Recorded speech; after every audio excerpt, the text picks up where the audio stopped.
کہ عرب میں ایک ایسا زمانہ آیا، خاص کر مدینہ منورہ میں ایک ایسی حکومت آئی جس حکومت نے اعلان کیا کہ مزار پر جو قبرستان ہے، مزار پر جو بھی تعمیر ہے اس کو ہٹا دیا جائے، اس کو ختم کر دیا جائے۔ اور بخاری شریف میں حدیث ہے کہ مزار کے اوپر تعمیر اچھی چیز، اس سے منع کیا گیا۔ اب جب ہٹاتے گئے ان کو پتہ ہی نہیں کہ ہم کہاں جا رہے ہیں، ہٹاتے گئے، حکومت کا حکم ہے، یہاں تک کی بات پہنچی حضور علیہ الصلوۃ والسلام کے روضہ اقدس کے اوپر تو گنبد خضرا بھی ہے، اس کا کیا ہوگا؟ دنیا کی کیا کوئی طاقت ہے جو گنبد خضرا کو بھی ہٹائے؟ نعوذ باللہ۔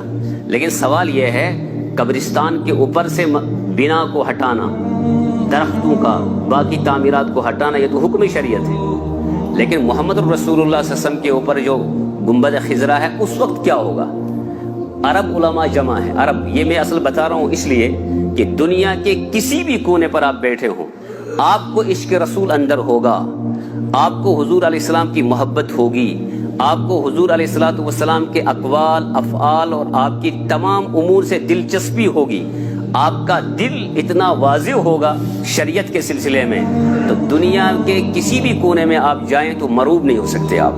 یہ ضروری نہیں ہے کہ کوئی عرب کا ہی ہو، کوئی مدینہ منورہ ہی کا ہو۔ یاد رکھیں، مدینہ منورہ میں بیٹھ کر روضے رسول کے سامنے کوئی شخص غیبت کرتا ہے، کوئی شخص حسد میں مبتلا ہے، کوئی شخص نماز نہیں پڑھتا، یاد رکھنا وہ محروم ہی محروم ہے۔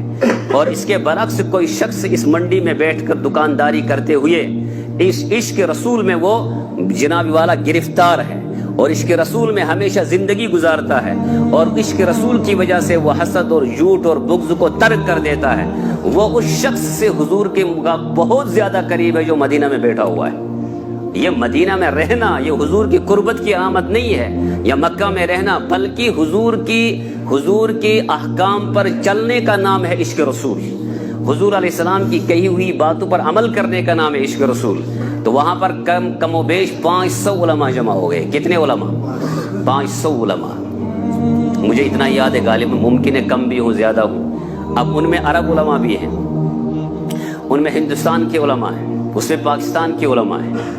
اب بحث یہ چل رہی ہے کہ مزار سے تعمیریں تو اٹھانا ہے، لیکن مسئلہ ہمیں ان مزار سے تعمیرات کا نہیں ہے۔ سوال یہ ہے کہ گنبد خضرا کا کیا ہے؟ یہ بھی تو قبر مبارک کے اوپر ہی ہے، نیچے محمد الرسول اللہ صلی اللہ علیہ وسلم تشریف فرما ہے، اور نبی کریم علیہ الصلوۃ والسلام تشریف فرما ہے، پوری دنیا منور ہے حضور علیہ الصلوۃ والسلام کی وجہ سے، اور آپ کے اوپر گنبد خضرا ہے۔ آپ تو دیکھا ہوگا جنہوں نے گیا ہے، وہ تو دیکھتے ہی رہتے ہیں، دیکھنا بھی چاہیے بار بار۔ اس کا کیا ہوگا؟ کیا اس کو بھی ہٹانا ہے؟ اس وقت عرب اور عجم کے علماء خاموش ہیں، کسی کی زبان سے ایک لفظ بھی نہیں نکلا۔ سب کہنا چاہ رہے ہیں اس کو بھی ہٹانا ہے، سب کہنا چاہ رہے ہیں اس کو بھی تو ہٹا سکتے ہیں، چونکہ محمد الرسول اللہ صلی اللہ علیہ وسلم نیچے تشریف فرما ہے، اوپر گنبد خضرا ہے۔ اس وقت ایک شخص اٹھا ہے، ان کا نام ہے علامہ شبیر احمد عثمانی رحمہ اللہ تعالی۔ یہ شبیر احمد عثمانی دارالعلوم دیوبند کے بہت بڑے عالم، جب عرب عالم نے ان کا درس سنا تھا، اس وقت اس عالم نے جس نے 40 سال بخاری پڑھائی، اس نے علامہ شبیر احمد عثمانی کا درس سنا، اس کے بعد فرمایا کہ میں نے پہلی دفعہ کسی بڑے عالم کو دیکھا ہے دارالعلوم دیوبند میں آ کر۔ علامہ شبیر احمد عثمانی کھڑے ہو گئے، کھڑے ہونے کے بعد فرمایا جو مزار سے تعمیرات کو ہٹانے کا معاملہ ہے وہ ہٹا دیجئے، لیکن گنبد خضرا کا معاملہ بالکل الگ تھلگ ہے، اس کو اس کے ساتھ آپ نہیں جوڑ سکتے۔ ایک وجہ تو اس کی یہ ہے کہ گنبد خضرا جو ہے وہ قبر کے اوپر نہیں ہے، محمد الرسول اللہ صلی اللہ علیہ وسلم اپنے حجرے مبارک میں تشریف رکھتے ہیں، یہ قبر نہیں ہے، حجرہ ہے، اور حجرے کے اوپر گنبد خضرا ہے، اس کا قبر سے کوئی تعلق نہیں ہے۔ ایک تو یہ فرمایا، دوسری بات فرمایا کہ اگر تم نے ایک قدم بھی اٹھایا گنبد خضرا کو ہٹانے کے لیے، تم یاد کرو بیت اللہ کا معاملہ، بیت اللہ کو اللہ کے رسول علیہ السلام ابراہیم علیہ السلام کی تعمیر کے طرز پر لانا چاہتے تھے۔ اس وقت اللہ کے نبی نے عائشہ سے فرمایا، یا عائشہ میں بیت اللہ کو تعمیر کرنا چاہتا ہوں ابراہیم علیہ السلام کے طرز تعمیر پر، کہ 2 دروازے بنانا، دروازے کو نیچے لانا، حتیم کو اندر داخل کرنا، مگر صرف میں اس وجہ سے نہیں کروں گا کہ امت میں انتشار ہوگا، امت شریعت سے بدزن ہوگی، تو جب وہاں بدزنی کی وجہ سے بیت اللہ کو اصل تعمیر پر نہیں لایا گیا تو گنبد خضرا کے ہٹانے سے کیا دنیا میں انتشار نہیں ہوگا؟ کیا دنیا میں امت میں اختلاف نہیں ہوگا؟ بس یہ بات بتانی تھی۔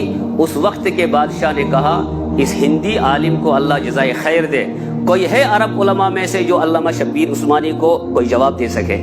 اس نے جو جواب دیا ہے، جو دل کھلا ہے اس کے جواب سے، شاید آج تک میں نے ایسا آدمی نہیں دیکھا۔ اس وقت کے بادشاہ نے یہ بات کہی، گویا کہ اللہ تعالیٰ نے ہندوستان سے ایک شخص کو اٹھایا اور مدینہ منورہ پہنچایا، وہاں زبان سے وہ بات کہلوائی جس سے گنبد خضرا اپنی جگہ آج تک قائم ہے۔